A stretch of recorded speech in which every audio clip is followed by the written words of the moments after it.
Assalamualaikum warahmatullahi wabarakatuh. Oke, teman-teman, kembali lagi dengan saya di BSF Pamekasan Farm.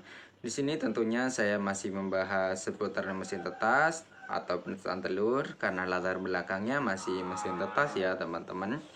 Nah, di sini saya akan menjawab di umur berapakah untuk peneropongan atau penyenteran yang baik untuk telur bebek, teman-teman. Karena untuk telur puyuh, telur ayam, atau telur bebek itu memiliki perbedaannya masing-masing dan ada penyenteran yang bagus itu di umur-umur tertentu. Nah, sedangkan untuk telur bebek ini saya biasanya melakukan penyenteran berbeda dengan telur puyuh atau telur si ayam itu sendiri, teman-teman. Nah, untuk telur bebek ini kenapa berbeda? Karena untuk telur bebek ini dia memiliki postur telur yang lebih besar daripada telur yang lain, dan untuk cangkangnya ini cangkangnya sangat keras, teman-teman. Jadi untuk kualitas cangkang ini sangat berbeda dibandingkan telur-telur yang lain seperti itu. Nah, untuk telur yang lain di masa-masa awal itu memang sudah bisa kita lakukan penyenteran atau peneropongan seperti itu. Untuk telur puyuh 2-3 hari saja itu sudah bisa. Untuk telur ayam 3 hari saja itu sudah bisa, teman-teman. Sedangkan untuk telur bebek ini di umur 3 hari itu belum ada tanda-tanda. Mungkin ada, cuman sangat tipis, teman-teman. Sedangkan di umur 4 hari memang itu sudah ada. Ya, cuman kembali lagi ke hari yang sebelumnya ada, cuman belum keluar semua, atau dari mungkin 100% itu baru 50 atau 60% seperti itu, teman-teman.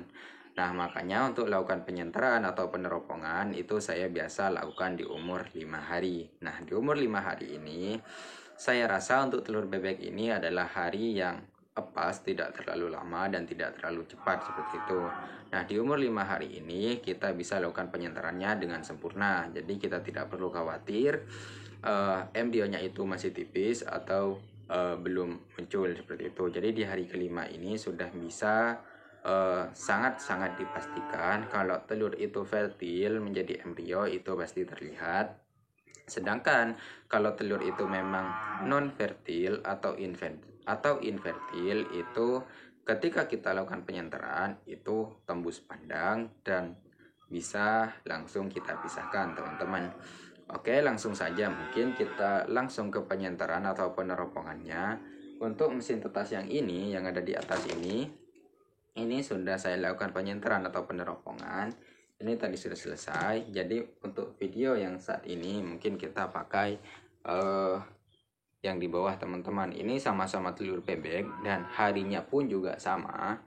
Nah, mungkin kita langsung saja untuk dilakukan penyenteran atau peneropongan. Kalau saya itu biasa dikeluarin dulu semua telurnya yang ada di dalam atas ini, lalu saya itu lakukan peneropongan seperti itu, teman-teman. Jadi ketika saya keluarkan semua, untuk yang infertil atau tidak bisa ditetaskan itu masih layak konsumsi, teman-teman. Jadi kita pisahkan yang layak konsumsi, kita pisahkan untuk kita konsumsi. Yang fertil sudah menjadi embrio kita juga pisahkan untuk kita lanjutkan ke penetasan. Dan yang terakhir itu adalah yang fertil tapi mati di dalam, teman-teman. Yang biasa kita sebutkan itu adalah, kalau bahasa Indonesianya itu adalah cincin darah. Kalau bahasa Inggrisnya itu apa ya, saya lupa, blood ring atau apa gitu, saya lupa, teman-teman, karena saya tidak terlalu paham bahasa asing. Nah, mungkin kita langsung saja, ini saya akan keluarkan dulu ya, teman-teman. Kita langsung keluarkan saja telur-telurnya.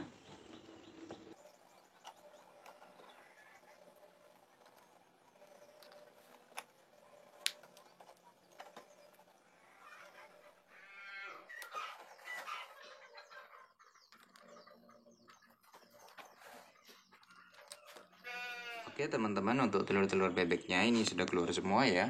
Ini adalah telur-telur bebeknya, dan yang di dalam ini memang saya sisakan tidak dikeluarkan karena ini bukan telur bebek. Ini kemarin sisa penetasan telur ayam, teman-teman. Ini memang satu baris, ini saya tidak keluarkan. Ini sudah menjadi embrio atau calon DOC teman-teman sebentar lagi sudah menetas. Untuk telur bebeknya ini saya sudah keluarkan semua. Sekarang kita akan lanjut untuk penyenteran atau peneropongan teman-teman. Dan yang perlu kita siapkan untuk peneropongan itu yang pertama adalah senter seperti ini. Ini ada lensanya ya teman-teman. Ini kita buka dulu. Nah, kita ambil lensanya. Sebenarnya untuk peneropongan itu memang sudah ada senternya masing-masing. Cuman ini saya tidak punya, jadi saya pakai senter biasa. Ini saya buka lensanya seperti ini. Nah, oke, sekarang kita lakukan peneropongan teman-teman. Cuman sebelum itu saya mau matikan lampu dulu agar hasilnya lebih maksimal.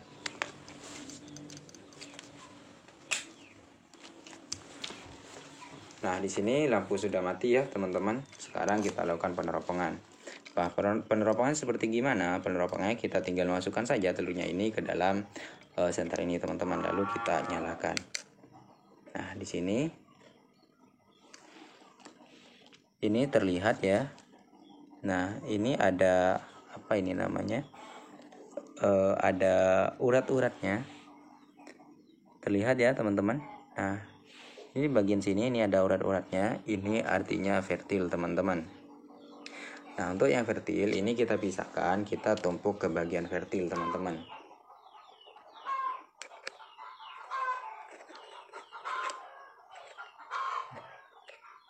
Ini juga fertil ya, teman-teman. Nah, oke. Saya akan lanjut penyenteran atau peneropongan dulu. Nanti penjelasannya setelah penyenteran saya akan lanjutkan, teman-teman. Di sini saya akan pisahkan dulu antara yang fertil dan yang tidak fertil, teman-teman. Nah, ini adalah telur yang non fertil. Nah, perbedaannya telur yang fertil itu tadi tidak tembus seperti ini, teman-teman.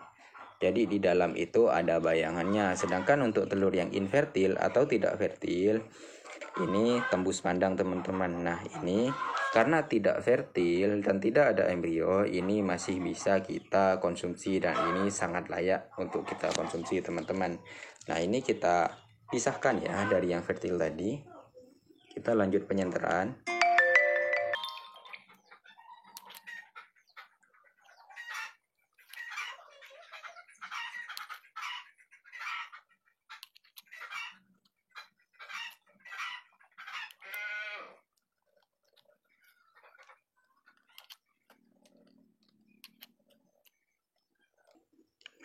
Nah, untuk di tahap cek fertil seperti ini, kita harus sabar ya teman-teman.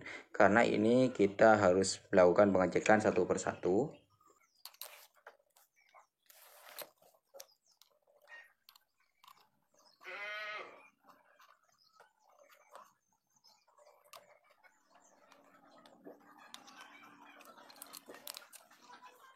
Oke teman-teman, ini kita lanjut ya.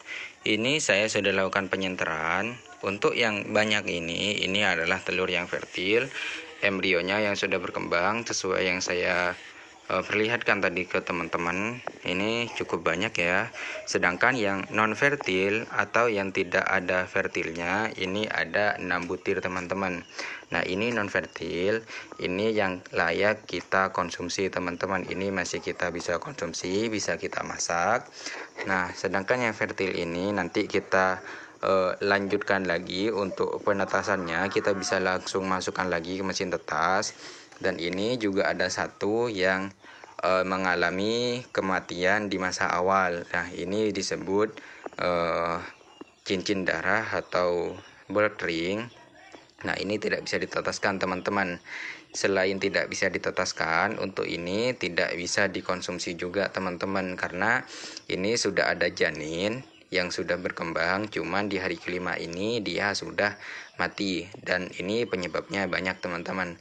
Nanti ini untuk penyebab kematian atau cincin merah ini saya akan bahas di video selanjutnya, teman-teman.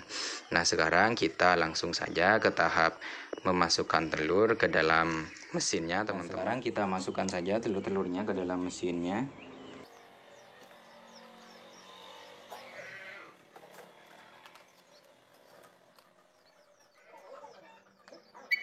Teman-teman, untuk telur fertilnya ini sudah masuk lagi ya ke dalam mesin tetas. Ini udah sortir-sortiran. Jadi ini sudah bisa kita tetaskan, kita tinggal menunggu di hari H untuk mereka menetas semua teman-teman. Nah, semoga video yang saya sampaikan ini semoga bermanfaat untuk teman-teman, apalagi para pemula. Kalau ilmu saya ini bermanfaat, tolong di-share dan dibagikan ke teman-teman yang lain agar banyak teman-teman yang baru belajar itu mengerti cara peneropongan yang baik dan benar, dan di umur berapakah untuk peneropongan yang betul, seperti itu teman-teman. Nah, mungkin cukup sampai di sini saja. Kalau teman-teman ada pertanyaan, itu teman-teman bisa langsung tulis di kolom komentar.